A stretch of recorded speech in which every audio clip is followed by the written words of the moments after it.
Let's start with a simple truth. Survival isn't about your gear. It's not about the knives, the bags, or the fancy gadgets. Forget what you've seen on TV. Forget about the high-speed chases and the heroic battles. The real apocalypse isn't fought with weapons. It's fought with everyday skills you already use, but never thought about in a survival context. So, ask yourself this. If everything went dark right now, how far would your gear get you? How far would it get you when the weight of your pack slows you down and the tools you're carrying are nothing but extra baggage? I'm going to show you 5 simple skills that, when sharpened, will turn you into a survival powerhouse. And trust me, they're not as glamorous as your tactical belt, but they'll keep you alive.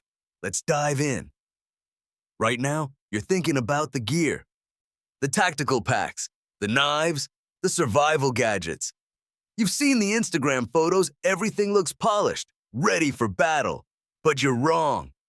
Gear doesn't save you. You're gonna learn this the hard way. When everything collapses, your gear becomes a weight, a burden. The last thing you need when you're on the move is a 40-pound bag full of tools you can't even use. And here's the thing. You won't care about that $500 knife or your shiny apocalypse-ready gear when the pressure hits. When you're dehydrated, tired, and hungry, your first instinct won't be to reach for that perfect tool you spent months planning for. Physiology, reality. A 30-pound pack increases your heart rate by 55%, reduces your walking distance by half, and accelerates dehydration. You'll be sweating, exhausted, and your mobility will decrease. Panic will set in, and you'll be slowing down while everyone else keeps moving. Tools fail, gear breaks, but there's one thing that doesn't break: your ability to adapt, your ability to problem solve, your ability to use what you have even when the world falls apart. Survival isn't about what you carry. It's about the skills you've already mastered. Survival isn't about having a bug-out bag full of gadgets. It's about applying basic, everyday skills in a world where everything is harder. Skills you already use every day, but never thought about in a survival context. In a collapse scenario, your ability to think and act quickly will keep you alive. These skills are simple, not glamorous, but they're the difference between life and death. You don't need superpowers to survive.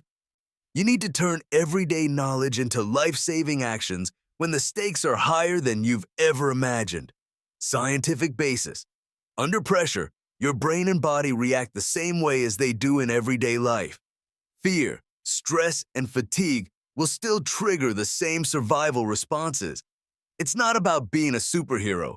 It's about mastering the basics and applying them when your life depends on it. Survival isn't a different version of you. It's the same version, but the stakes are higher. It's not the gear you have. It's how you use it when everything goes wrong. The most valuable skill you can have in a collapse isn't a tool. It's the ability to solve problems under pressure. Forensic breakdown. You'll face 100 problems a day. Whether it's building a shelter, starting a fire, or rationing food, you need to think on your feet. When everything goes wrong, people freeze. They panic. They make bad decisions. But you'll stay calm. You'll assess the situation, take a deep breath, and come up with a solution. You won't hesitate. You'll act. Biological insight. When stress spikes, your cortisol levels skyrocket. Your body gets flooded with adrenaline. This is when most people fail. They can't think, but you will. You'll find a way to lower your stress response and act rationally, even when your body's telling you to panic. The only thing that separates survivors from the dead is the ability to think clearly when everything feels like it's falling apart. It's not the tools you have. It's how well you can use them under pressure that decides whether you live or die. You think you'll have endless supplies. You won't. When things break down, you'll be left with what you have. And when that's gone, it's over unless you can adapt. The collapse pattern. Most people waste resources. They don't see the value in what's around them. A broken shovel? That's still a hammer. A half-empty bag of noodles? That's tomorrow's meal. The difference between the survivors and the dead is simple: resourcefulness. You will see the value in everything because everything will have value. Your life depends on it. Psychological reality.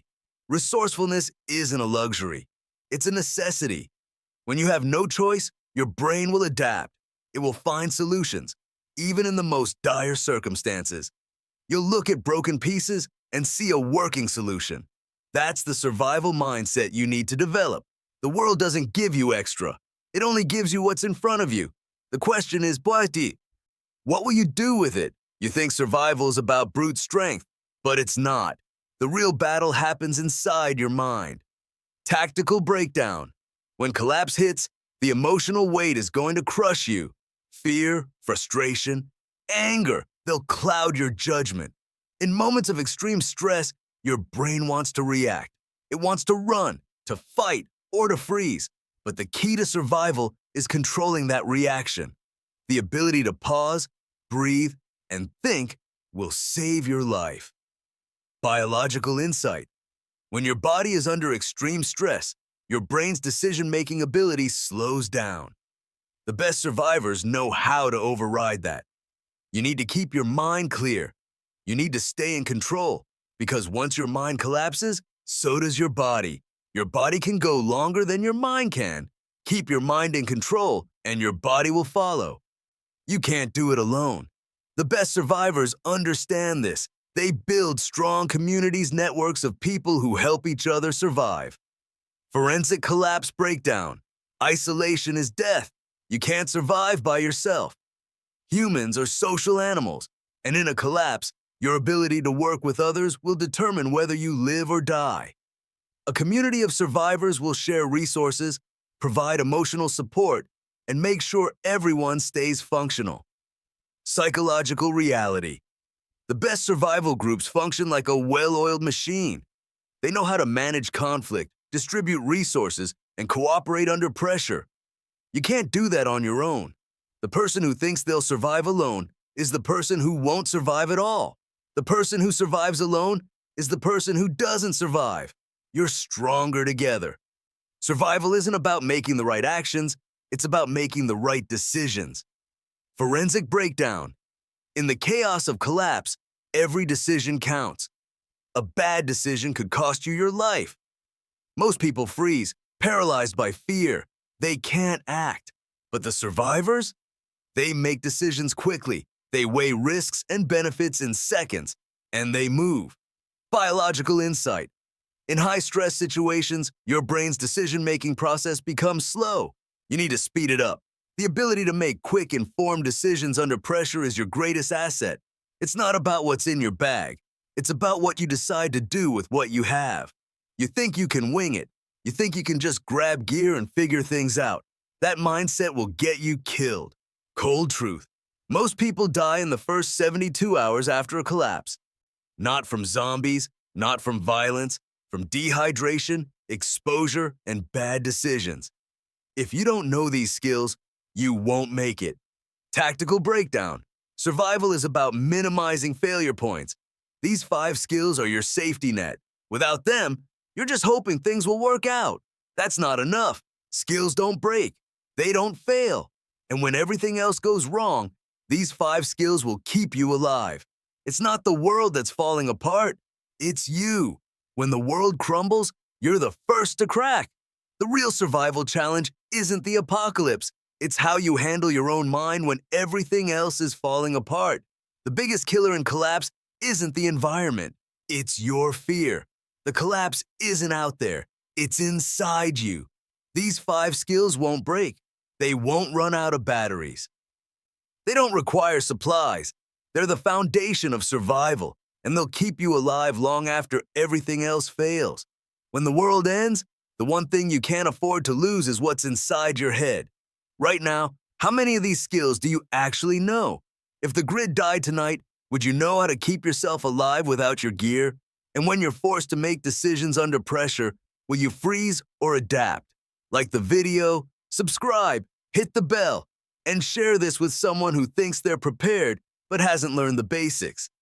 Our other breakdowns should be appearing on your screen now.